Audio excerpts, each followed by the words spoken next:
like just didn't grow up. Scruffy heifer did not know who Anita Baker was. And it started in the DMs. Like that's First where it of all, started. Again, it's not that I didn't know who Anita Baker was. I didn't know she sang that song. There's a difference. There's a clear difference. I just didn't know she sang that song.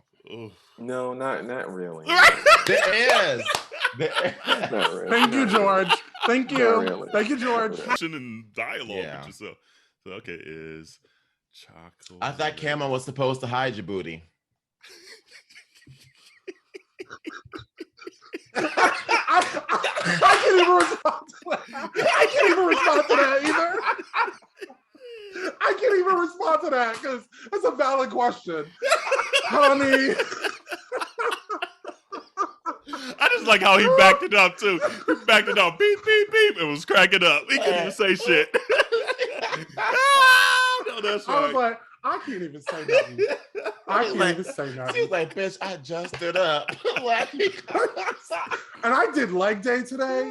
Honey. I know your leg day is putting them in the air. You right.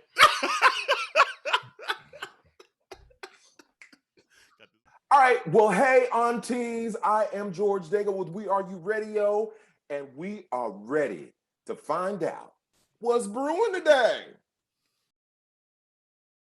Introducing Auntie Jen. Aaliyah, 1 in a million. And Ask Yo Aunteas, is chocolate awesome? So get your cups ready for Minoritea Report.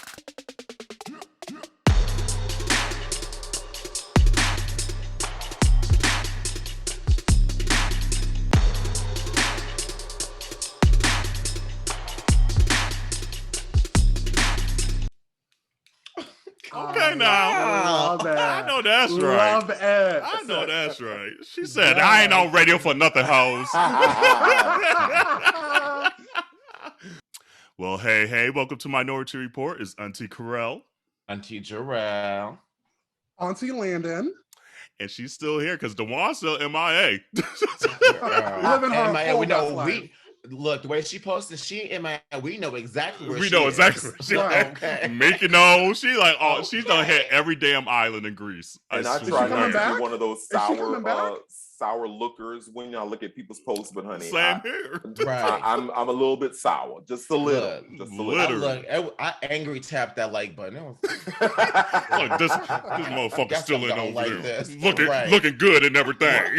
look, Everything, honey. look, there was one post she posted yesterday, and I was a hater. I'm scrolling past this. I was like, you know what? Let me go back. I was like, I'm gonna go back. I was like, the petty of it all. I was like, oh man. The pettiness. Like I need a vacation too. I So. know. I Wow. know. Oh my God. Oh my But God. community, if you hear a fourth voice, we have a guest auntie today, and I'm excited as well because, fellow ATL here, come on now. We got George from WERURadio, but before we get to know him more, what is your guest auntie name? Well, we're gonna say Auntie Jen. Okay. Auntie G for short, just so we can clarify. what Right. it is Make for. that clear. Yeah. Make that clear. Because before we walked in, she's like, Auntie G. It was like, We were like, we're like, do you, boo? I mean, Hey, now. no judgment. Right. So now that we're crystal clear, like Right. like your water. Look, I was gonna say, get home safe, girl. Let us know when you get home. Oh, right. I know that's right. Right. But yes, George is the CEO and the owner. Get that all the way together. Right. WERURadio here in Atlanta, but also it's just a streaming radio, so you can listen to it wherever you need to listen to it. So don't get it twisted just because you don't live here. You better sign on and listen to the morning show because I actually got the opportunity to hop on there with you back in, what was it, April? Yeah, seems like it was last year. Girl. The way we ain't getting outside these days. That part. Right. But yeah, so how did you start WERURadio? Where did that start from? What gave you the grandiose idea to start your own streaming radio? It's a little bit of a story. Do we have time? We got time. time. Okay, good. All right. Let me cross my leg right quick. Hold on, here. Picture it. 2018, right? Well, I actually was online during Pride Month, and I was looking for a Pride playlist. And all of the Pride playlists that I found were void of how do you say, the music Say of it. my experience. You know, from my hood, from my block. There we go. Y'all know I'm from the skating ring now. on the weekend. You know what I'm talking Okay, about. now look, I mean, look. right. You know, Cher was good and Madonna's great and Barbara's all right in her own vein. Ooh, he said all right in her own thing. In her own vein. But I was looking That's for nice Mary as I J. could Blige and Missy Elliott and Busta Rhymes and, you know, and all of that was our experience. Where was the CNC Music Factory? All of that stuff. And as I began to look for that playlist, I started finding all of these great LGBTQ artists that were fire, like Shia Diamond and Duran Bernard and Bugs Gutta and Cakes the Killer, and the list goes on and on. I'm like, I don't know that one.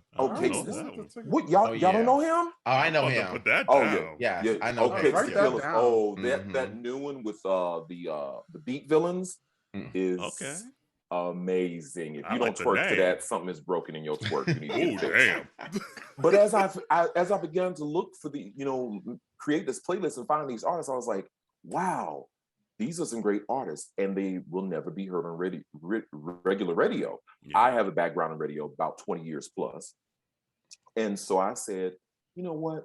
I can create a station that will feature these artists because they don't get to be heard on radio anywhere, really. I mean, Lil Nas X and a couple of other artists who may or may not be out, because I don't want to say that gay artists aren't being played. They just might not be out. But it's the out artists that won't get played. We saw how much flack that Lil Nas X got for kissing a man. So you won't hear that on a Radio 1. You won't hear that non-changing of the pronouns. You know, on other stations. So I decided to do that here. And so that's what we do. So we play a mix of hip hop, R&B, and house music, featuring those LGBTQ artists like Billy Porter and MJ Rodriguez, whose new song is really good, by the way. Yeah, I like it. Like she looks snatched in that video too. She gave us a number. I said, "Come on, body." Yes. So I got this brand new wig. Exactly, all of it, all of it. And sewn in quite well, by the way.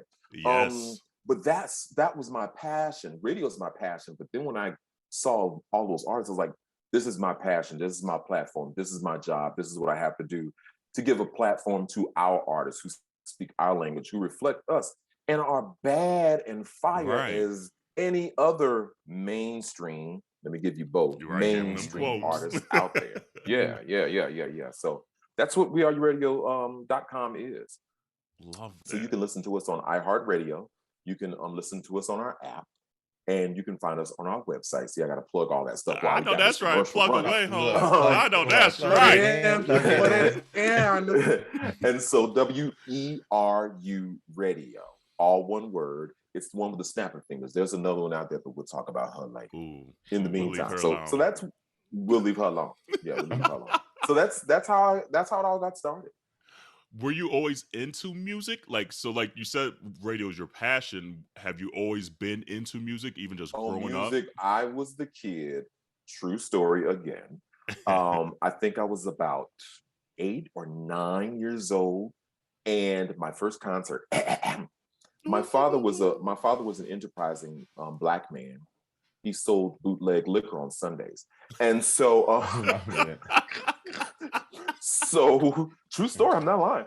And so his customers would spend time at the house. So one day he yells for me across the house, "George!" You know how they do. "Come and sing for these people." And I'm standing there, I'm like, "I don't want to. If you don't sing, I'm going to beat your ass." So, I mean, I was motivated. I think of home.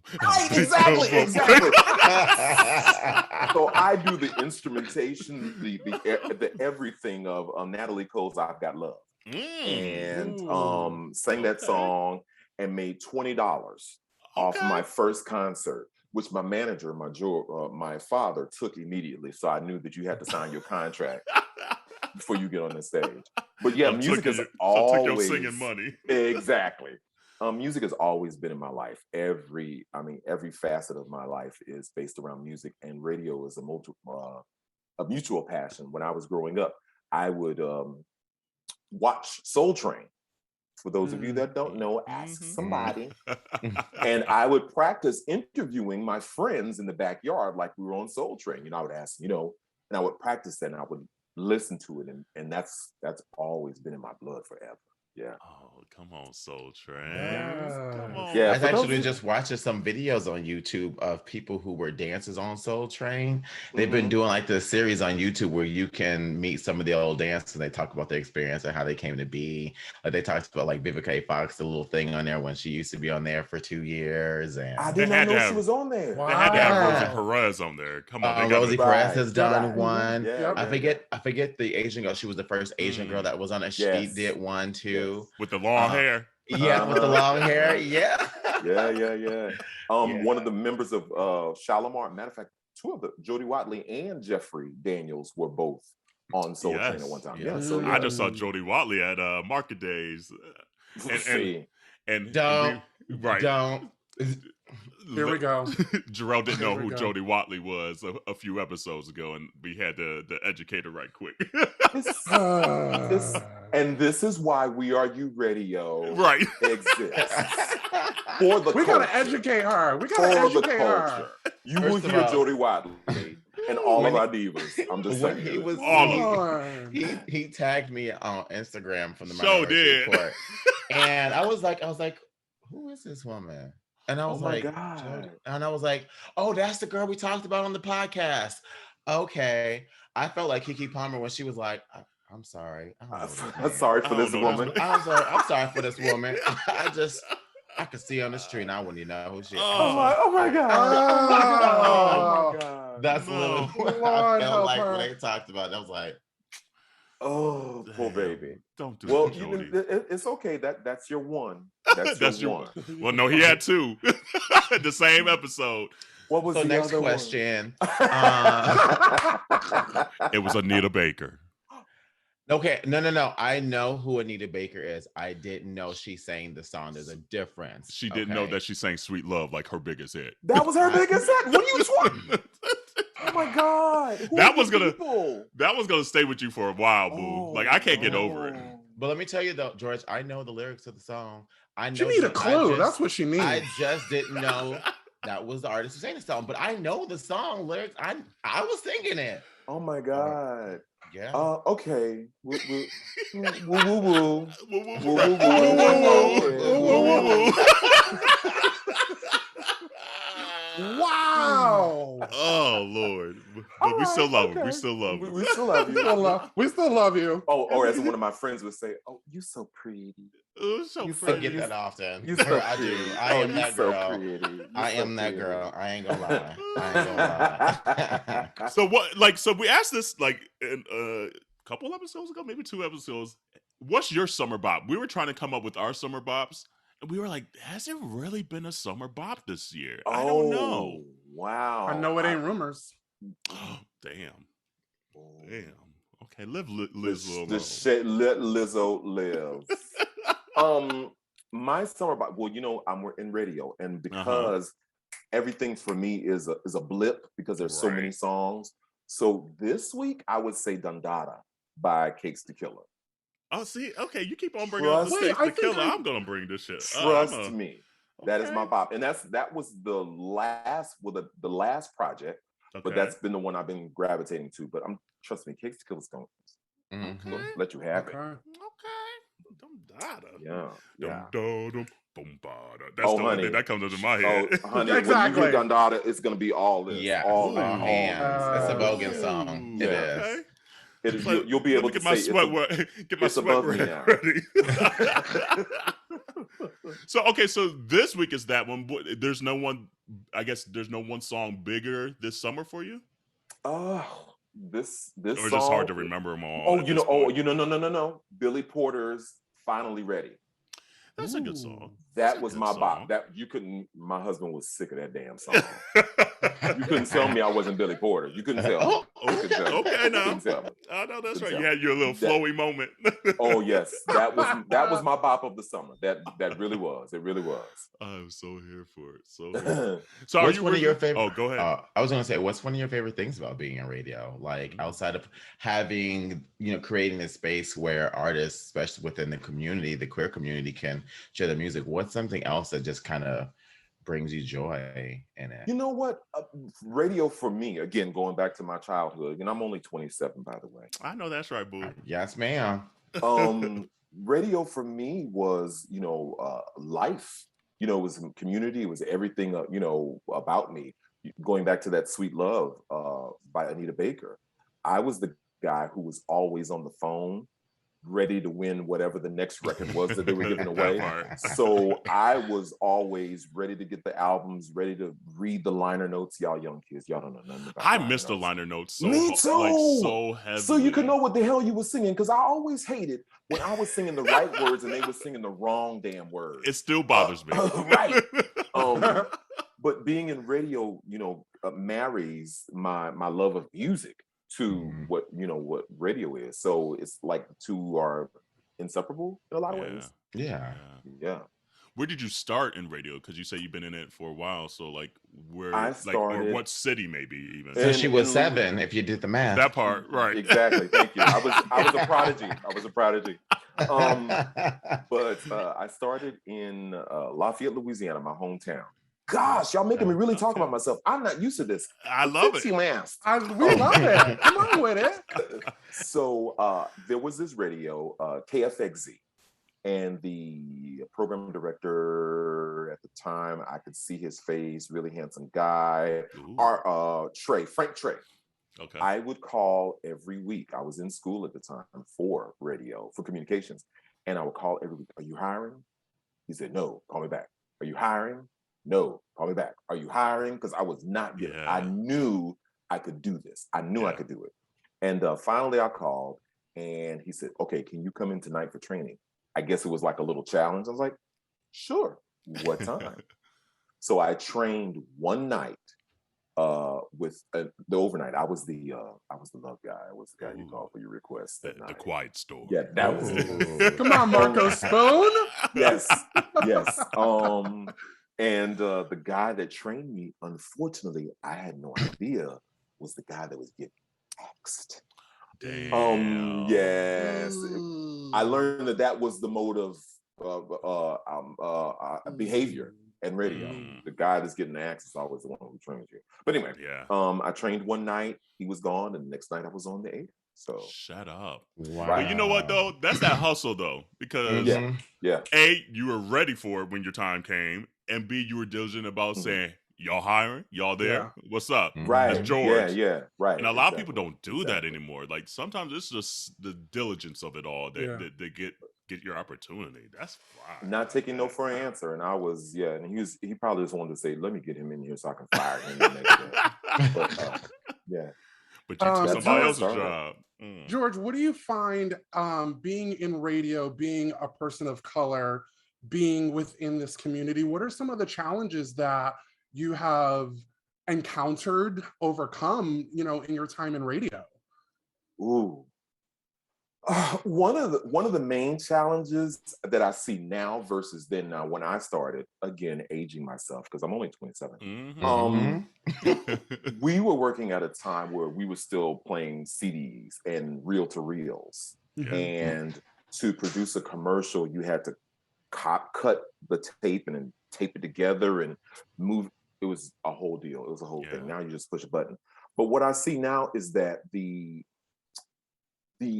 creativity is lacking as it was then. Everything was about the personality. Everything was about the community. Everything was about being attached to your community. Now everything is syndicated, and I get it. For cost purposes, a lot of radio stations turn to that. So your morning person is not really even in your city or from your city or knows really nothing about your city. I think that is what's lacking, especially for Black people, because radio is our lifeblood. That's how we find out what's going on down at the club. That's how we find out, where the community center is having a school drive or whatever, So that's what I find is missing. And so as a community, I find that unity is missing from radio, if I answer the question correctly. As a Black gay man, it was really hard to be in a room with people and not really be who I really am authentically. So if I'm interviewing Montel Jordan, for example, I had to, yeah, you know what I'm saying? Yeah, jazz it up, kind of thug it up. And I am so not a thug. Oh, wait. Isn't he a pastor now? He is now. Okay. He is now. He wasn't then, though. He was not. And I have to say this, and no homo right now. He has the best skin you have ever seen. Really? The most beautiful skin ever. Like booty, baby smooth. Yeah. But anyway, go ahead. Yeah. Okay. Yeah. I'm sorry. He had that skincare routine back in the day. Back in the day. Damn, Montel, dude. Right. This is how we do it. I'm just going ahead. But that's interesting. So, like, I guess now being in Atlanta, because I mean, Atlanta's this distinct own thing, and being a gay Black man, have you found it easier to do radio now, or is it just like? Well, owning my own station, yes, because Okay. I'm able to do it the way I want to do it. Yeah. And say what I want to say and present what I want to present, and I have only myself to answer to. Mm-hmm. But what I do find is that for gay men in Atlanta, as much of the population as we are underrepresented on radio.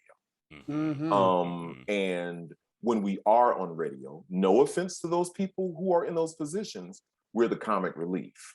We're like, oh, child, yes, girl. That's who we are, and that's all we are. Yeah. We don't get to use our brains. We don't get to use our intellect. We don't get to talk about what affects our community unless they invite us to talk about our community. You know what I mean? And I think as big as a Black gay culture in Atlanta, that's very sad.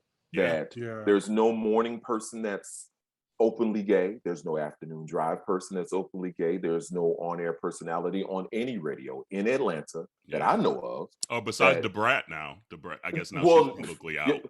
Yes, now. But that's it. That's it. That's it. And Gary with the T, of course. But again, that's true.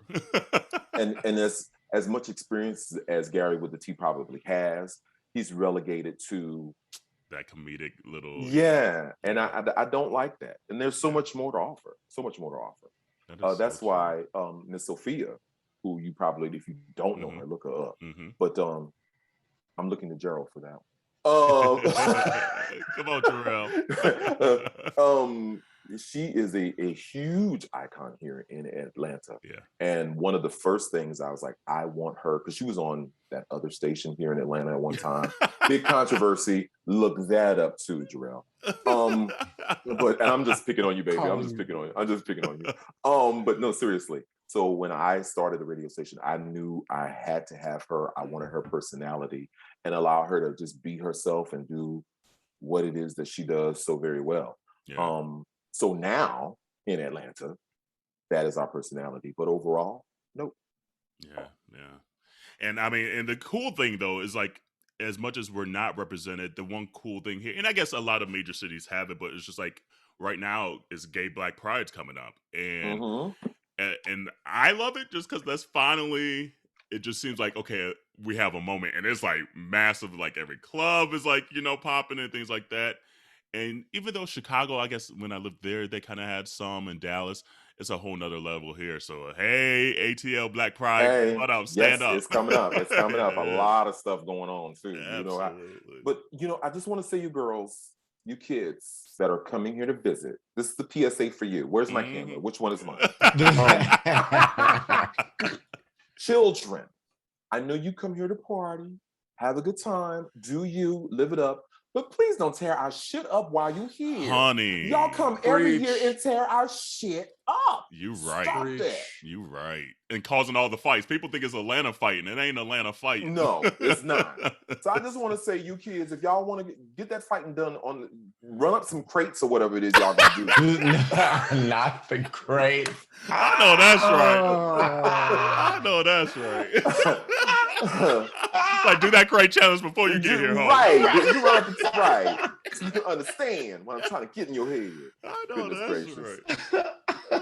But community, we're gonna have George the whole episode. We're excited to have him head on some of these hot topics this week because there's a lot of shit going on right now. A lot. First thing today, is the 20th anniversary of Aaliyah's passing, which is still so heartbreaking for me because I remember the day. I remember what I was doing. Then I remember the next day because the people at work, I used to work at the Buckle in the mall. I'm not sure if people remember the Buckle.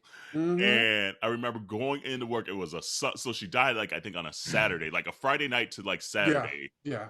And so that Sunday going to work after church and going in there, I'm like still like all sad and everything. I'm like, oh, they're like, what's the matter, Kerel? I'm like, Aaliyah passed, And I remember the manager didn't know who Aaliyah was. And I was sitting there like, how the fuck do you not know? No, right. And of course, it was a white manager at the time. But I mean, you're at the Buckle. That part. You at the Buckle. But actually, it was a very diverse employment there. Now I think about it, because we had like every. But that company ain't, girl. That company ain't at all. But like, it's just weird how moments like that. It's like, no, I did not know Aaliyah at all, but she touched me through her music. Yeah. Or so much so that I remember that weekend, and I was 17. Like, that's weird that like that distraught and made that big of a marker in my brain. Yeah, I was actually on the air, and I got the news because we would get the faxes and stuff with entertainment news, and first someone called me because it was on BET. BET was the thing at the time. Right. I said it out loud. But that's when they had music on there. I don't know what they got right now. I don't know either. But anyway, right.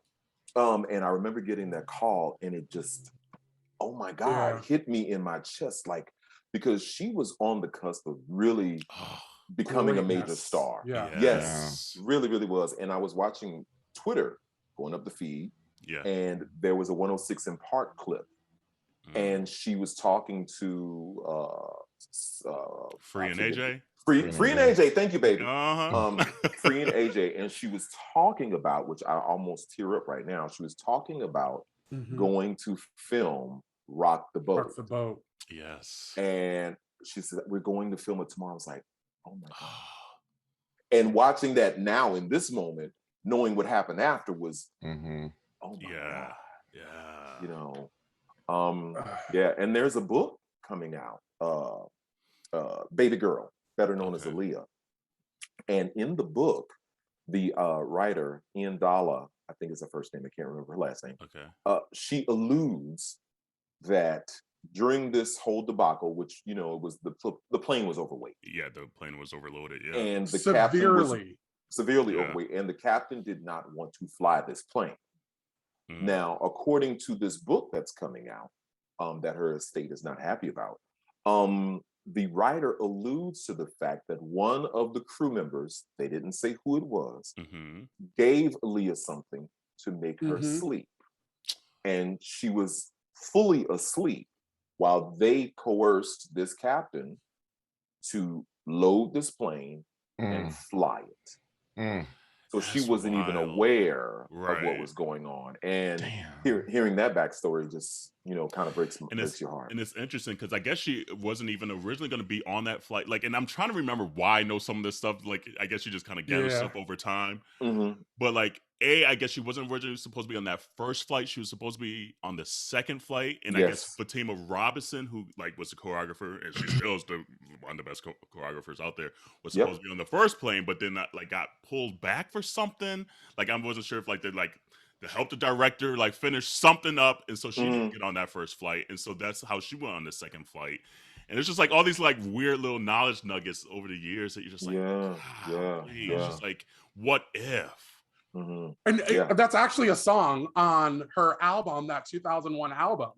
I think about a generation that missed that experience of growing up with Aaliyah, with when she was doing, Are You That Somebody? When she did Try Again, Romeo Must Die, all of that. And I think about the generation that we are a part of that got to see that greatness in her rise, doing some beats and urban crossover and some things that just had not been done before. There was nobody cooler than her. No. At that time, no. Those dance moves, honey, those dance moves, that little swoop, swoop. And then she was from Detroit, Michigan. So like, I grew up in Michigan. So like, just being in Michigan, like, the whole state was like, Aaliyahs, yeah, come on, you know, you just like, it's like you got out of Detroit, another person got out of Detroit, so like you just feel happy for them for that weird sake of it. Oh God, but yeah, that album, that 2001 album is just fire. It's and there's a couple loose of rap, yes, loose rap and messed up and extra smooth. Girl, there's another song out there that I don't think a lot of people know about. It's called I Don't Know What to Tell You. Do you know that song? I don't know what it's I don't know what to tell you. Yes. It's so good, and I cannot wait until her music is released so that people can like understand like why she was such an inspiration to a generation.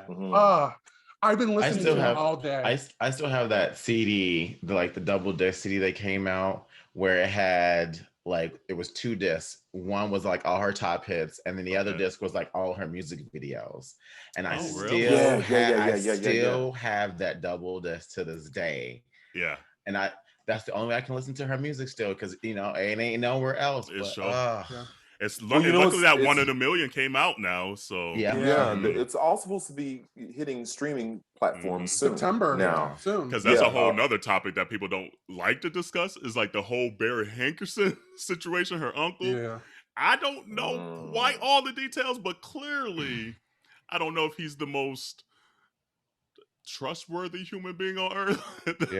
Are we getting like Tony Braxton's music too? Finally, we're getting her Libra album is gonna come back out. We're getting Tanks. We're getting a whole bunch JoJo's albums. So whoever was on Blackground Records this whole time, Timbaland, Magoo, you couldn't get all their stuff. So luckily, I still had a lot of their CDs. A lot of it scratched to shit. But and back in the burning days, luckily I still had the MP3s on like a couple hard drives. But the 1 in a million album was the one that I didn't have a lot of because I lost the CD in college. Never replaced it. I was like, I'll get it eventually, and then didn't know I would never be able to buy the damn CD again. So I've been rocking that 1 in a million again because it was the one album that and Missy Elliott's Super Duper Fly were the albums that made me want to become a music producer. I was such a Timbaland stan. It just, even listen to it now, it still blows my mind. The sonics of it, still, it was really ahead of its time. And playing that now, it fits in with everything. Yeah. I mean, I don't know. I mean, the rumor is it's supposed to be coming out with another Aaliyah album with some songs that had not been released before. And that's on the street, rumor. But rumor. And Timbaland's supposed to be helping out with it too. I don't know. We'll see. Yeah, there's a lot of legalities because all of that music, unfortunately, Barry Hankerson owns the rights to it. Yeah. And so in order to get it done, it has to go through him. And the estate is not getting a penny of it. And they have a lot of things. That's a problem. That is a problem. It's a very big problem. And I'm sure it's caused rips for the last 20 years in that family, That's a sad thing. But here's the maybe even more messed up thing. I'm going to think that it's probably going to see the light because he's re-promoting Blackground Records 2.0. Right. So he's trying to get back in the music industry, and he knows in order for him to do so, he needs some coin. And and now that's why he's probably finally releasing everyone's catalog that was on that record company. So but anyway, R.I.P. Aaliyah, yes. I just saw when I look at Aaliyah and I look at those album covers, I look at the videos, look at the pictures, that coolness that she had. She was such a diva, and I just back in high school, I wanted to be that. I wanted to be Aaliyah. I wanted to be Aaliyah. I still do. That's why I did that. That's why I did that TikTok. I was like, I want to do it. Get those sunglasses, honey. Yeah, tell me shit. Yeah, she was that sexy, cool, hip, fly. No ego. Sensei Fly. Yeah, I was gonna say humble. she seemed real humble and down to earth, just like no ego. Yeah. R.I.P. But speaking of ego, you see Kanye still out here trying to promote Donda, trying to change his name to Ye. Don't put Drake. You mean to Nay? Ye to Nay. Yeah, I love it. That's another T-shirt. That's another one. Ye to Nay. Yeah. And then put Drake's address out all on the internet. I'm like, this dude doing the most. Just doing the most. Yeah. I don't know. Okay, so have you ever noticed within Kanye's career, okay, over the past 10, 12 years, there is always a problem that he has with someone else. He's always got an issue with someone else, and it comes from that place of selfishness and ego. You got to get up on stage and say what you got to say, and while Taylor has her moment, he's always has these moments where it's like, what I have to say and what I'm doing is more important than what's going on in the world right now. And it's just like, dude, you are just a shitty human being. But I would say that Taylor Swift moment was valid, though. What he said was very valid. Very valid. Yes. Not the point. More going up on there. I won't disagree with that. But more going up on there, and you gotta you feel like you have to stop the show to let everybody know what you think. Thinking. I mean, it's important that we do that to white people because otherwise, when we gonna get the chance? Exactly. You have to take your moment when you can. Right. We also have to remember that Kanye has always dealt with some mental instability. That is and so I'm going to attribute some of that idiosyncrasy, some of that craziness to that. Even this whole I'm going to release the album, not going to release the album thing. But I want to say that as crazy as he is, he's a genius. He is a genius. Because that's a sad thing. He has already made over $4 million off releasing an album that hasn't even been released. Damn. He has made millions, literally in charging the tickets to see people that it was sold out, millions of dollars. His PR people and he are geniuses. As crazy as he is, $4 million, no album out. Right. So crazy, but this whole Ye to Nay, now that's stuck in my head. Thanks for that. This whole Ye business is a lot. It's weird. You're partnering up with Joel Osteen. I'm not trying to fuck with you. I'm sorry, but that whole that's the part not the whole Trump thing, not the whole. Yeah, I was gonna say. But that too. That was the beginning of it, and it's like, you just partner yourself with just shitty people. Yes, musical genius, but I'm just like, you fucking suck. Yeah, that's a sad. It's that dragon energy, though. You gotta connect with that dragon energy. I guess. We'll see. Yeah. And then sad news too as well. Serena is out of the U.S. Open. The hamstring injury. The hamstring injury. She said, I haven't been able to have enough time to recoup. Which makes me think, though, she's not going to want to end her career that way. So maybe we will get one more year. Because I thought this year was it. I really did. But I think, if anything, she might play Australia, French, Wimbledon, and say, fuck you, U.S. Open next year. I mean, no. The U.S. is her most winning tournament, though. So Australia is. No, I think she's tied. She's tied with Australia and the U.S. 7, the U.S. 6, and Australia. 7, 6, 6, and 3 is the. Wow. I think it's important, especially since we've seen what we've seen with these athletes when we saw Simone Biles, taking care of herself and I think it's so important now because now athletes are just pushed. Right. Yeah. You've seen them, basketball players and football players injure themselves on the field and then get right back out there to do it again. And so I think it's really, I think it's a big step that she's choosing to do that. And maybe that'll send a message to these other athletes. Hey, take your time. Self-care is important, and you don't have to kill yourself. So it's gonna be interesting U.S. Open though, because you don't got no Nadal, no Roger Federer, no Serena Williams. If Djokovic was a calendar slam, it's gonna piss me the fuck off. It really. Well, you know what? He don't get the golden slam because he lost the fucking Olympics. So, bitch. And then threw a tantrum. Threw a tantrum the next Right. match, pulled out of the doubles. Like, Oh, he wow. get on my nerves. He really does. Wow. Not even necessary. Not even necessary. But I mean, and that's another person. It's just like, just be great. You ain't got to be a shitty human being. Just be great. Let your greatness speak for yourself, you know? So, Don't be an asshole. But you know whose greatness is also speaking for themselves? And I'm probably going to get some hate mail for this. Elaine Thompson, hurrah. Who? Elaine Thompson, the Jamaican girl that just ran a 10.54. And outran ShaCarri. Everybody, well, I guess everybody outran ShaCarri. But everybody.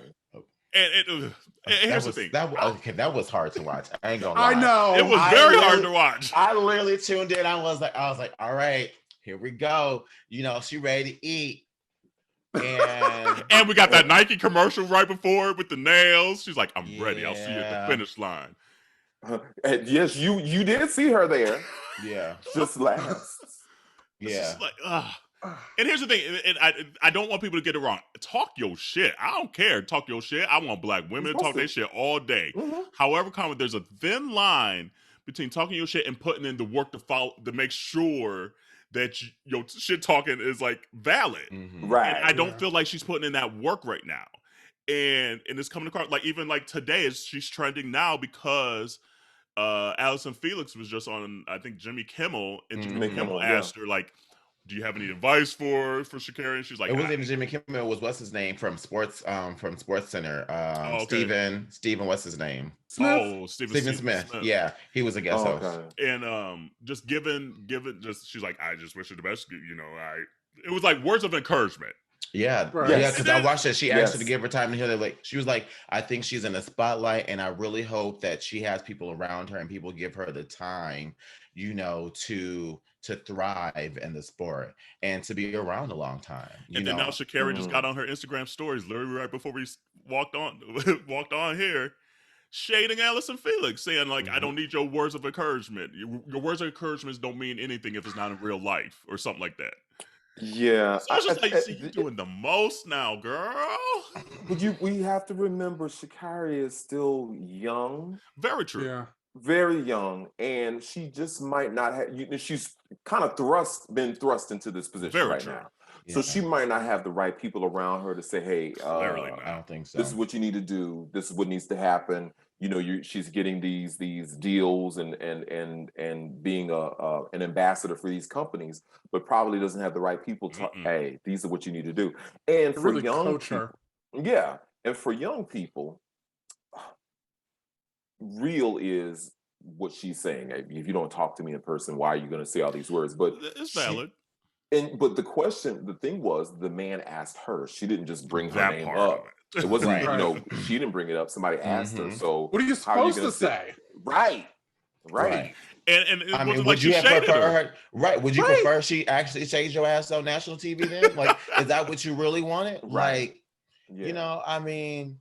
So it didn't come from a bad place. It didn't come from a bad place. Like, and it seems sincere in the moment. Like, right. Yeah. Even if it wasn't sincere, like JT said, like, do you want to be shaded on national TV? At least she said something that was objective, like, hey, I'm rooting for her, et cetera, like, you know, giving those words of encouragement. And then, like, you're going to get mad because somebody's like, trying to uplift you in front of millions of people. And the sad thing to me too is like Elaine literally just almost broke FloJo's record. We have not seen this in our lifetime running this fast. Right.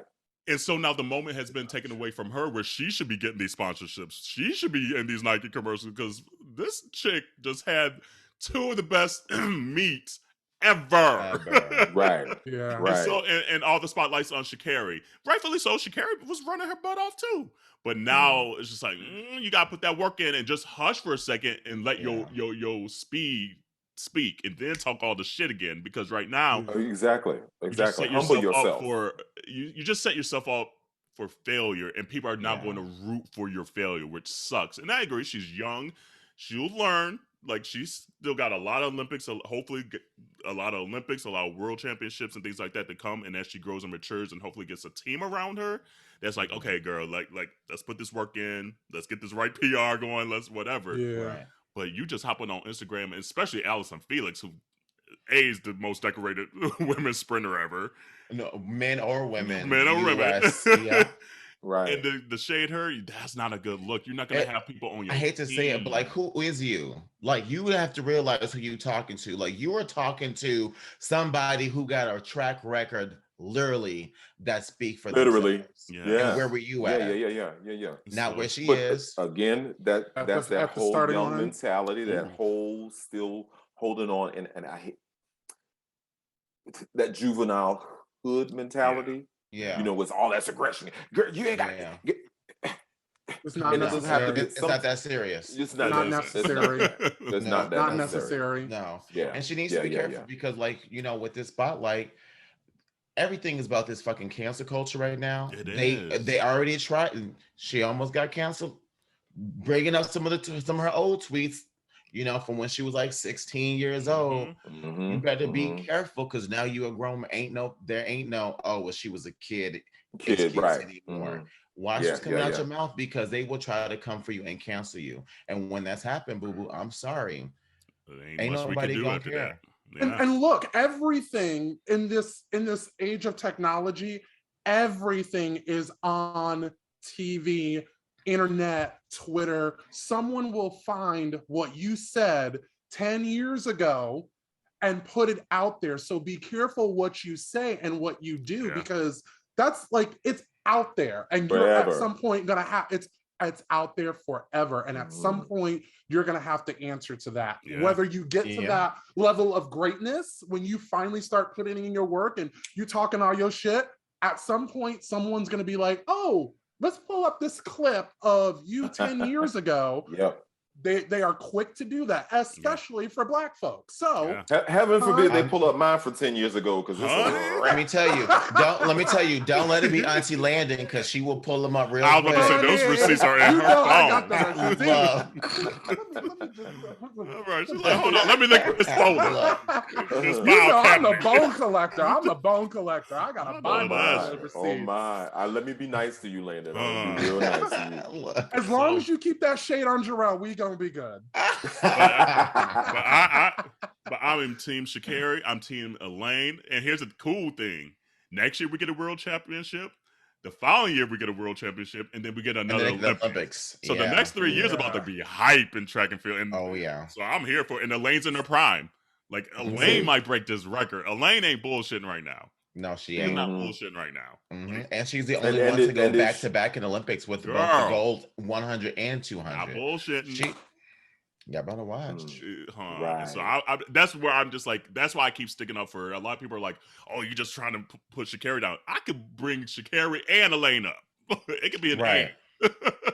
And also, it's not one or the other. Here's the thing, but this is one of the things I love about track and field. There ain't nothing to dispute. Nothing. Like, bitch, either you get there first or you don't. that's just how it goes. It's right, and it's just you. You can't blame nobody else. Nobody but else. That's not the only reason I love track and field. Ooh, you like the dingle dangle while it's been running.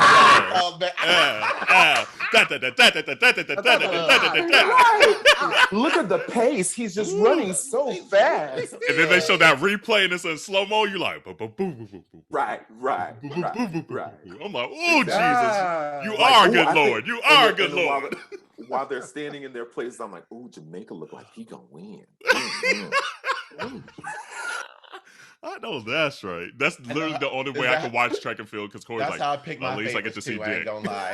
I pick my favorites. I'll be like, who is the hottest? they look good. Oh my God. And Brazil knew exactly what he was doing in that lineup. Jesus. Brazil. Look at Kerel. He got to get the sweat rag. Sweating, honey. I know that church fan. Get that church fan for you, girl. I know. Where's my MLK fan at? My goodness. Oh, man. So, all right. You know what? Let's take a quick little tea break. And then after that, we'll get into Ask Yo Aunteas. Oh, my. All righty. So, what time is it? Ask Yo Aunteas.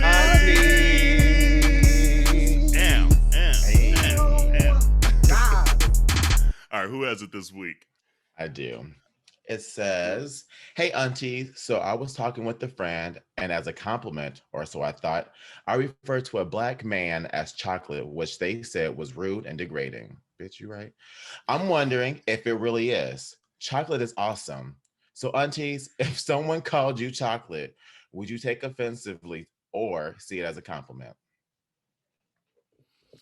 Ooh, It for me, depends it on who depends it who it comes is, from. right? Yes. Yeah. Yeah. Now, if they're not from the community, see how I did that? Yeah. Thanks, Then, boo. no, that's not what It's you a do. chop. That's not what we finna do. Yeah. But if you from the community, you know, I get it.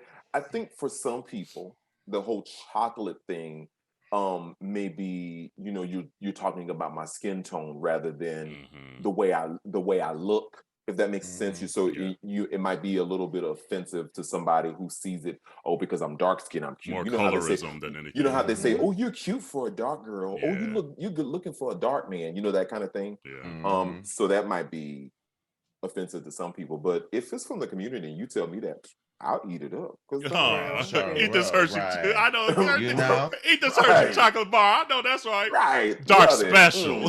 Special dark You better edition. get these chocolate cakes. You better get these chocolate cakes, honey. Yeah, I agree. I feel like I'm not sure who wrote this one or who it came in from, but it might not be a person within the black community. Might. So I agree. Like I would have to probably damn near know you my whole life and know your mama, your daddy, your aunties, your cousin, everybody, your family, and what your intent is for a habitual amount of years for you to be able to probably say it that way.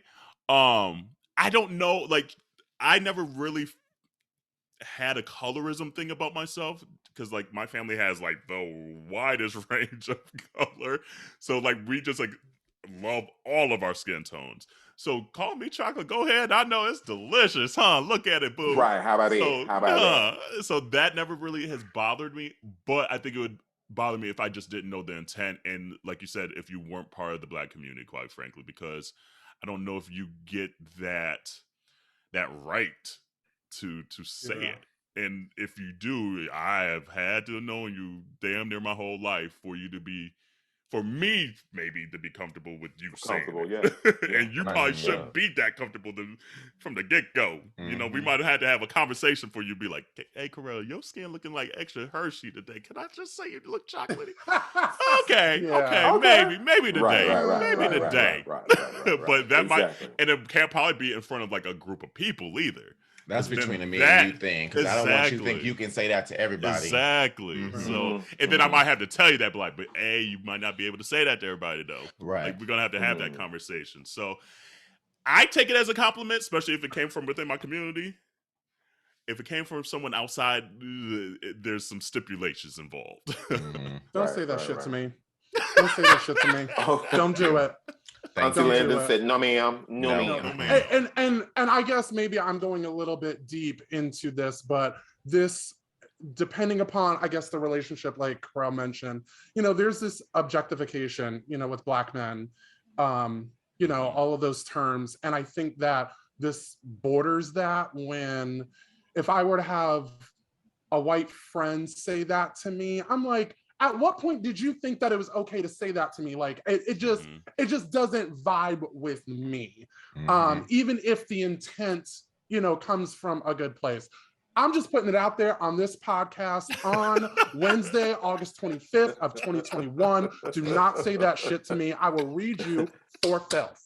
I know that's right. Shit. I mean, I'm with you, Landon. Like, I'm rethinking the whole motherfucking friendship. Because at any point, if you, especially if you're outside the community, you feel like you could be that comfortable with me. Yeah.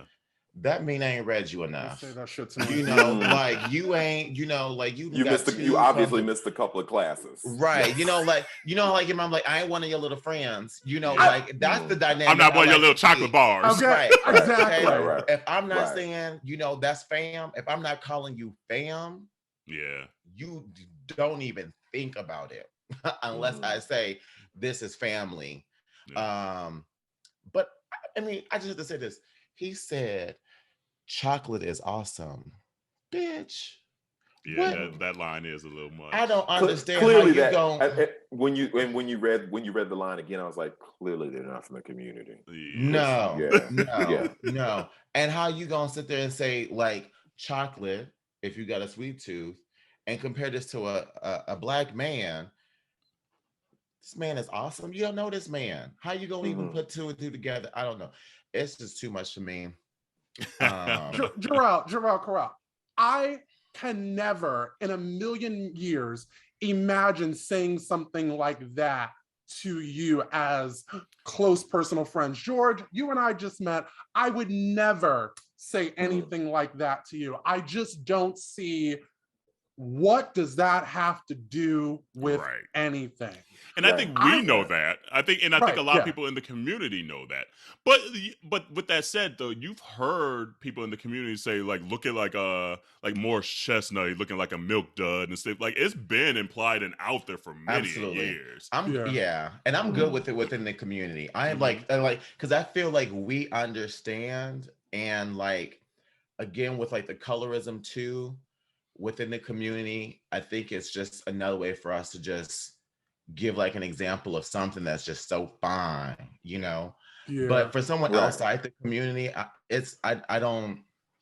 But why can't you just say that though? Why can't you just say, Jerrell, you damn fine? Why can't you just say that? Why does it have to be compared to something? Because and here's the reason. Because also for so long, Black people were told you ain't good enough, you ain't cute enough. Like at some point, like in the community, it's also a term of endearment. It's a way to encourage either to be like in your skin. Because first of all, color exists. So I don't want to hear that color don't exist bullshit. It does. What we don't do is say that your black is beautiful. Your particular Why can't you say that though? Why does it have to be, chocolate? Like why does it have to? I mean, because first of all, there's different shades of chocolate, girl. There's different. You got dark chocolate, you got milk chocolate, you got white chocolate, you got all a whole you can still recreate. You know, compare that with a little with the colorism within the community. But again, it's just about that. Yeah, certain. It's again, it's just about that.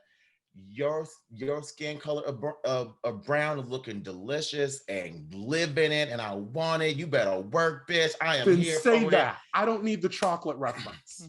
But what do you think of George? Some people do. You know, I get where Landon is coming from, but I think for some people, when you're giving a compliment, being too direct could be taken the wrong way as well. There we go. So maybe even the whole chocolate thing, you know, is maybe an indirect compliment. Let me soften that a little bit instead of saying you fine, which is so aggressive. Maybe that chocolate on your skin is so beautiful. As chocolate skin, that's a little bit softer. Maybe in somebody's mind, they may not see that as aggressive, even though it can be offensive. They might not, softening it. Yeah. Shit, if I'm fine with you, just say it. Just say, bitch, shit, bitch, you fine. Landon, you just wanted to give you a compliment, bitch. You fine. No, I don't need that. No, I know I'm fine. Look at these muscles, honey. Okay? Okay? Jerrell, shut up. Right. Right. It's like, let's bring him down a couple pegs. She over in all seriousness, I get what you're saying. I get what you're saying, both of you, George and Jerrell.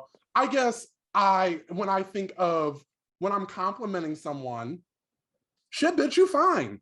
I just don't see the need to reference or skin say tone chocolate. Or something. Yeah. I mean, I get what you're both saying though. That's great. Some people unfortunately don't have the experience of one coming from places where they receive that kind of love, that your black is beautiful. I think about the poem, Hey Black Child, like there are so many things out there that, let me take it back.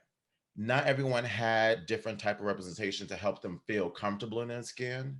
And so, for me, I had to learn, outside of my family, that my black was beautiful, because I'm not light-skinned, but I ain't dark. I'm like right in the middle, and so like my personality as well, being, you know, loud and ghetto, but also doing all Definitely white loud and people ghetto. shit, but also doing white people shit, then I'm like, oh, you ain't black enough, you know? Yeah. So like, Yeah. you know, when you have these experiences growing up, or just even being in the queer community, when you be on apps or being like, oh, no black, so I'm not into black men, it's not a preference and stuff. Something about you that you can't control is not enough for someone else.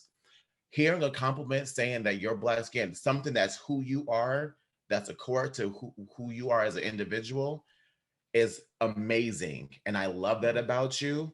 Hits different. It's not Especially even when it's about chocolate. yeah. Chocolate's delicious, and chocolate does look smooth and Yes. silky and everything. So, like, for me, when I hear it from people in my community, that's how I take it. I don't take it just because as a colorism thing. And my mom, I'm thinking, ooh, I do love me a little Snickers bar. It is delicious. It do look good. And, oh, my skin is popping today and silky today. And thank you, boo. That's how I take it. Yeah, exactly. Yeah. And so I take it as a compliment, especially within the community. And like I said, if you're outside the community, we got to have a conversation. But in the community, it is such a term of endearment because for so long, especially during slavery, they wanted the light-skinned folks to separate themselves from the darker-skinned folks and things like that and create this rift. So it might have started even then saying like, oh, your skin dark like chocolate. Yes, that's sexy. Trying to build up that skin tone because it was for so long not the skin tone that many people wanted because white folks put this stigma in our heads. Certainly. You're exactly right. Black folk, if you think my skin looking silky like a Three Musketeers, Let a go bitch ahead, know. ho. Let me know. You know, I'll tell I'm you gonna three take right it from now. there. The three of you, y'all can say Yes. that shit to me, but nobody else. Don't even try it. I'm letting you know right now here on this podcast today. Y'all can say that. You know what? You're right. If you all had said it to me, I probably wouldn't feel any way about it. Like I'd be like, oh, okay, girl, thank you. But if it was somebody like Market Days or I'm out in the streets in Chicago or somewhere and someone said that to me as a means of like trying to like hit on me, I'm like, that's a bit much. Yeah, that's gonna be a no. Bone gonna go like this. Right. Oh, wow. Inside you. Yeah. You're right. Yeah. So, community, we want to know your response to this. The black folk in the community. How do you take that? Do you take it as a compliment? Do you get offended? Let us know. We'll put this up as a post this week. And please comment. We want to know. We truly do. So, on the comments, let's have a conversation. And continue to send your Ask Yo Aunteas question to AYA at I forgot that quick. AYA at MinoriTeReport.com. Wow. or DM us. You know, sometimes your brain goes blank real quick. You're like, 134 episodes. You're just going fast. it's like I had so much going. Yeah. So AYA at MinoriTeReport.com or DM us or text us, or if you see us out and about, especially, you know, a little gay black Atlanta Pride. I'm gonna try to be out. They canceled regular Pride today. But at least gay black pride is gonna be going on. So if you see us out there, send us your question. Wait, honey, it's been gay black pride all year long, really. To be honest, it's been we ain't been outside since this whole pandemic started. Yeah. So because Atlanta ain't shut down. That's why I was surprised. I was like, they actually gonna shut down Pride because Atlanta just still, you know, it's still gonna go on. Like that's what happened. It might not year. have a parade, but people gonna still be out and about. Are you kidding me? Right. Yeah. So, keep it real. Yeah. But yeah, gay black pride. If you see me out and about and my skin looking chocolatey in that glistening sun. And a Minority Report t-shirt too. Probably. Okay. Probably. Let a hoe know. Right. Tell me. Oh man. But you see OnlyFans tried to get rid of porn. But then today retracted their statement saying, damn, we're about to lose billions of dollars. That's what they wanted to say. They couldn't say that. I was like, you know, there's a lot of hoes out of work right now because, out of work. I mean, and what was funny was people were like, some people were celebrating. Like, yeah, now you got a real job. And I was thinking, wait a minute, honey. Where do you work that you can buy yourself a brand new BMW and pay off your mama's car and buy yourself an apartment? I mean, if I felt good enough about my body and my husband wasn't going to murder me if I did it, I would have an OnlyFans as well. Right. Yeah, I'm not mad, but it was really tense for a second for a lot of the sex workers. who were trying to figure out what they were going to do with their life. It's like, damn, this light bill going to come real quick. I mean, no pun intended. Real quick. I text Landon real quick just to check in on her. I was like, girl, you okay? Listen, I need to see Austin Wolf choking these bottoms so I can get some tips. Okay, so I can get some tips on how to take it and how to do it. Trick, right? Okay, oh my God. Don't sweat the technique. I need that. Okay, I need that. It was the backwards stones. Right, it's the backwards. That's a new one. I'm not even sure who this is. She getting choked upside down, bitch. He's a man. He's a man, Maury. Oh, he's a man, Maury. He's a man, Maury. He nasty. Yeah, I saw him in PV. He real nasty. You had just missed him. You had just missed him. Bitch, that's when you text a hoe. I will come back down. Girl. Are you kidding me? I'm kid you not. Yes. Him in the birthday girl. Wait. Him in the birthday. Why are you just now telling me this? Yes, girl. Him in the birthday. Look what I did. Someone in the birthday party was, texting back and forth and everything. We met out. We were out at Industry. That's a huge ass man. And who is this again? So that for research you see this purposes. amount of gapeness right now. Girl. Like Austin Wolf. The fuck out. Mm-hmm. See, Jerrell, just right here. That's when you got to text a hoe. I'm upset right now. Oh my God. Yeah. Oh my God. Yeah.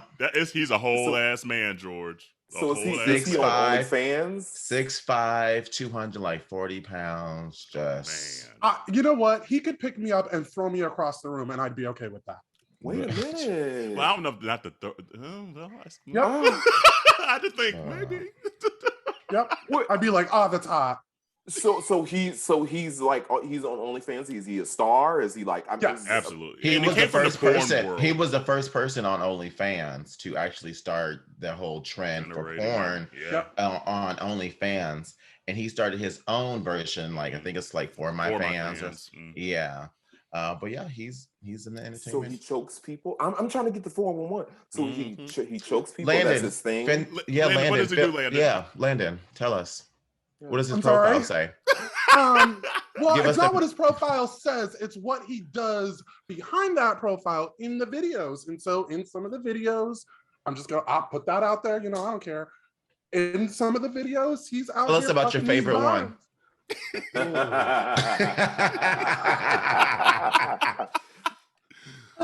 I like it when he chokes them just right when they're about to pass out and he like throws them down. I'm like, yes.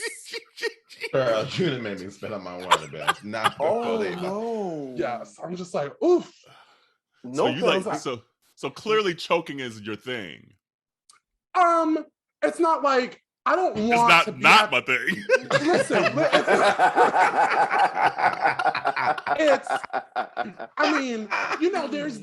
there's that, like get ready to call 911 level. I got a great cardiovascular system. So I'm like, I want to be right there. You want to be on the edge of glory. I know that's right. I yeah. So okay. That's a little extreme, but yeah, they go OnlyFans. Yay! He did it. Right. Yay. So but going back to OnlyFans, there's a whole bunch of websites. There's like Just For Fans, and then the bigger whatever it's called, and we've got a lot of websites that are closing down for two reasons. One, there are some legitimate X2. Right? There are some legitimate concerns about some of these videos that out there that are, child exploitation or sexual assault, things like that, filming without consent. And then there's the legal part where, there's now this US law that basically says that internet companies can now be responsible for the content that they put on their websites. And so I think that's really concerning, and it puts banks, it puts credit card processors on edge of possibly being involved in litigation when some of these things, unfortunate circumstances have taken place. So that's why we're seeing a lot of these websites starting to close. But did you know that some of these websites are owned by the same company? They are. A lot of them are. I think XTube is owned by MindGeek, but MindGeek owns like Pornhub. A couple, right? Yeah. And so it's interesting how some are staying up and some are staying on flaccid. and start staying. Okay. Some are staying up and some are staying flaccid. I think I like that. I think it goes a little bit deeper than that. It's almost kind of like how the marijuana industry was at one point in time. Yeah, in that it was illegal until they could figure out a way to make money off of it. And as soon as they could figure out a way to make money off of it, slowly but surely it started trickling into being legal. And I think with the porn industry especially, you see, Pornhub changed its whole algorithm and what was available on there and so forth and so on. Not that I know, but I'm just saying. Just hypothetically speaking. Right. I heard through the grapevine. Through the grapevine. And Tumblr changed its policy. I think that the government has not figured out a way that we can properly taxize this. Right. And once they do that, the floodgates will open. And so these credit cards pretending that they don't benefit from the $10 billion. Some of them probably got OnlyFans themselves. Right, exactly. Maybe even on there. They are. But they do benefit. Exactly. And I think that it's just a little bit of a hypocrisy. Absolutely. In a lot of ways, because you're making money off of it. So what's the big deal? So you lend $10 million to OnlyFans. They're making billions. Literally. So what's the problem? So maybe those people, credit card companies and banks who realize, oh, we're going to lose this money?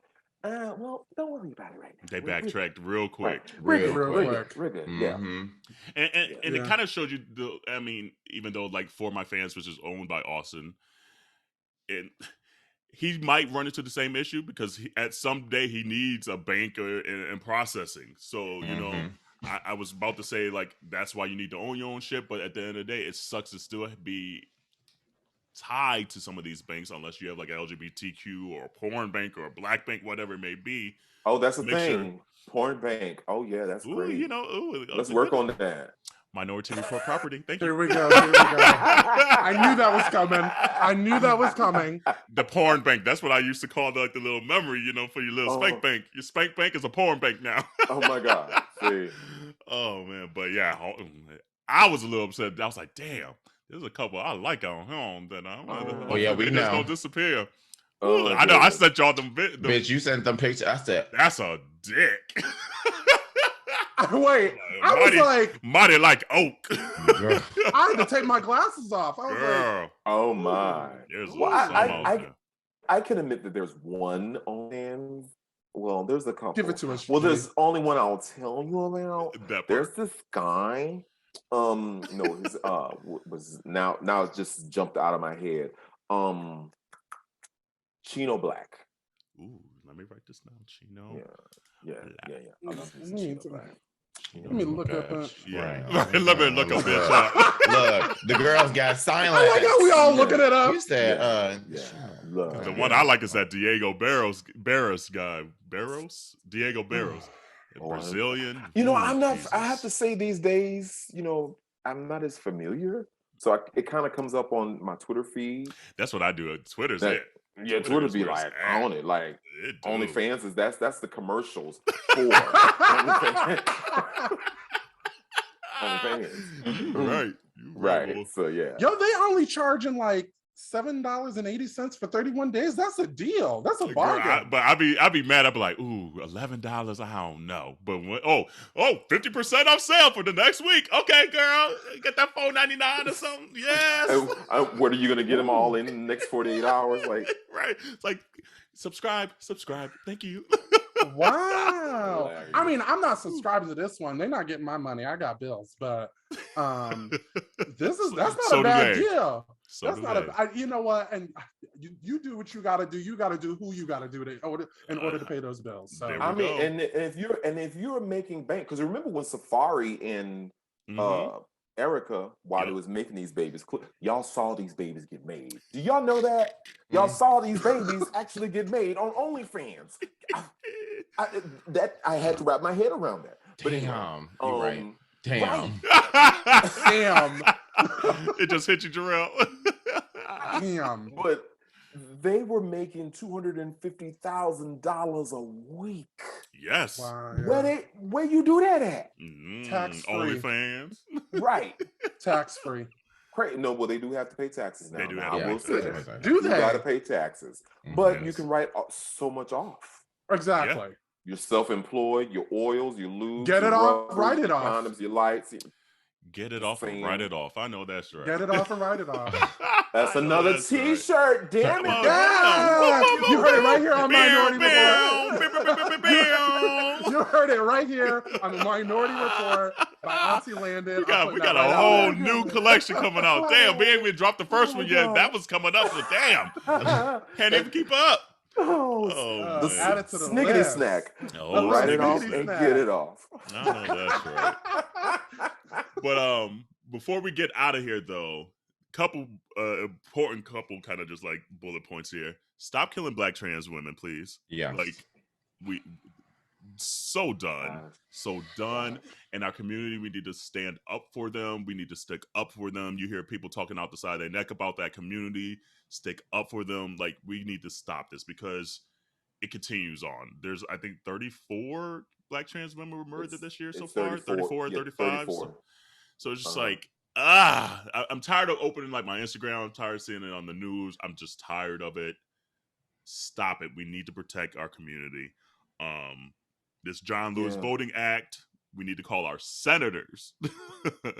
It just passed in the House of Republicans. Have they passed it, or are they still in the House? It passed in the House. Oh, the and House now it's passed. the Okay, Senator. So I know what senators need to call. Call them. I don't need to call my senator. I know some other senators who need to be called. Call them. Say their name. Say their name. Mm. Say their All them names. Republicans? Every last one of them. All of them. Seriously. And the moderate Democrats. There's some moderate Democrats that are like Sinema, Manchin. Yep. We definitely need to call them. You know, when it comes to some of the things that like we talk about, we have to take action. Yes. We can't just sit there and be like, oh, it's not our problem. It is our problem. It's within our community. Yeah. Especially like, I know like politics, it gets tiring. I get it. We were tired of talking about it on here, but it is life. And then B, we're about to get back into this time period here in November. Yes, it's not a presidential year. Rally your friends and your neighbors and your aunties and cousins. We need some votes out here, like especially going into the 2022 midterms. We got to stay diligent and being up and aware of what's happening right now. We have to also remember one of the things that go ahead. Go ahead, George. No, one of the things that you were saying, and I have had it in my head now. But one of the things that I have learned and heard Sophia say many times, you have to be aware that voting is not just in that presidential election. The dog catcher today could be the city councilman next week. That part. And if you're not involved in the local process, if you're not involved with, your mayors and your councilmen, your city councils, and all of those people who would later on maybe be a sheriff or something else, a superintendent. Yeah. If you're not involved in those, those may be the people that move into higher positions. So it's so important to be involved. And they're the ones making, honestly, your day-to-day shit happen. Like, exactly. Okay, you mad about something going on in your neighborhood? It ain't Joe Biden that's gonna come down here. It's your councilwoman, your councilman. Exactly. So don't get it twisted that you wait until the election year and be all active. No, you got to do it now. And don't forget, we have redistricting that is coming up due to the census. So that some of these state legislatures are going to be making big moves to squeeze out communities of color, so that we are not represented. So it's super duper important to get out there and vote and to call your elected officials from city council to state representatives, state senators, and then at the federal level too. Absolutely. Yeah, one more thing to add to that. I think in North Carolina now, I think it's North Carolina, where they are considering granting voting rights to former felons, which would again create a large amount, largely Black votes, let's be clear, and that will really affect the outcome. So if that is a sweeping change throughout the 50 states, you could see a whole different color, if you will, when it comes to voting. And that could really, really change things. And that redistricting that's where it's really going to come into play. It's huge. Yeah. And then thirdly, for all y'all saying you didn't want to get vaccinated because you didn't know if the FDA approved no shit, but they just approved some shit. That one got no reason. So that Pfizer vaccine just got approved. It sounds like Moderna's coming up in the next month or so. If that was your excuse, because I saw it a lot on Facebook, say, "Oh well, the FDA hasn't approved it." Like that really matters because they actually they did. They said it was good, but now it's official. It was approved for emergency use. Exactly. That's That's an approval to Do me. people know what's in Tylenol? Do people know what's in Tylenol and in Benadryl? Do people know what was in their mouth last night? No. Okay. Bitches out here doing coke and you don't want to get the vaccine? Off a damn toilet seat at that bitch. Okay. Bitches out here doing coke on a toilet seat and off of dicks, and you bitches don't want to get a vaccine. Y'all better get your ass to the clinic now. Right. And while you at it. Right. Seriously. So while you at it. So the Pfizer vaccine's approved. Get vaccinated, because the more we just have these variants, you're seeing what happened. Like the Delta variant would not have been here if we did our due diligence from the jump. So we don't know what these next variants are going to be like. It's crazy. So if you're sick of restrictions, then get the damn vaccine. If you're sick of mandates, having to do masks, having to do these things, if you're sick and tired of having your life interrupted by this, march your ass down to CVS, Walgreens, Target, wherever you got to go and get the vaccine, because you might end up working for a company like Delta, who is now going to increase the health cost by $200 for those who are not vaccinated. That could be you. So just, something to keep in mind. So yeah, thank you, Pfizer. Definitely. Go get that vaccination. Oh, and I heard that the Pfizer vaccine makes your ass bigger. So see there. Ass fat. Jerrell and I don't need that. I'm lying. Just so niggas don't get the vaccine. Y'all two don't need the Pfizer. It's like, where's the little Debbie vaccine? Y'all don't need no more cakes. Sponsored by Duncan Hines. George, thank you so much for rocking with us today, boo. Yes. First of all, thank you guys. I have been looking forward to this more than anything in the last few months. So thank you so very much. I know, like I was texting them all last week, like, "Oh, you ready today?" And I was a week ahead. I was clearly excited too. I was nervous. I was like, wait a minute, wait. Anytime you guys need a guest host, just call me. Absolutely. You best believe. Absolutely. Because the community tired of Landon, so yep. I love Landon. You know what? I already decided I wasn't going to disrespect bitch ass Jerrell on his podcast. Right? I decided, and don't forget, I will see you in a couple of weeks. So all bets are off, Jerrell. So you better sip that water. You better get that throat ready, because I'm gonna read you for filth. Remember, I know why I'm going to Phoenix. You remember why you going to Phoenix. I know why I'm going to Phoenix, girl. I know. 3 p.m. Oh my God. George, where can they find you, by the way? Where can they find you and You can find me on the interwebs and social media, George Daigle, as you see it right there, my first name, last name, on Twitter and on Instagram and on Facebook, George C. Daigle on Facebook. And you can find We Are You Radio. Please support our radio station. Can I do this real quick? Yes. Please support our radio station. It is the only African-American LGBTQ owned radio platform in Atlanta, and I'm going to go as deep as saying in the country. Don't know of any other. So please support us. Go to WERUradio.com, listen to the radio station, download the app in your Google store, in your iOS store, WERU Radio, all one word.